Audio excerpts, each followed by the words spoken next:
দেখো গোবর দিচ্ছে মাইয়া।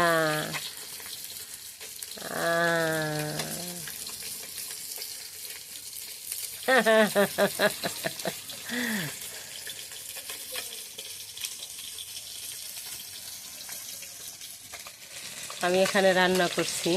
হ্যাঁ, মেয়ে গোবর দিচ্ছে উঠানে। গোবর একদম ধরতে চায় না, আজকে গোবর দিচ্ছে নিজে নিজে। ওর মা বেরিয়েছে, এই যে ওর মা এবার ঝাঁটা নিয়ে বেরোয়ছে গোবর দেবে।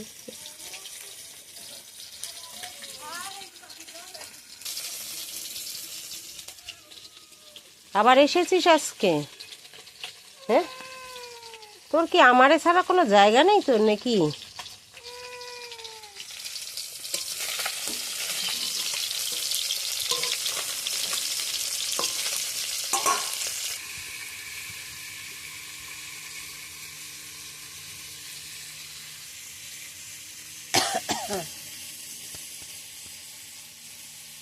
রে বাড়িতে কি আছে রে? গোবর দিয়ে একেবারে ঝকা ঢকা করছিস, ব্যাপারটা কি? দুই মা মেয়ে মিলে গোবর দিচ্ছে, দেখো কাণ্ড।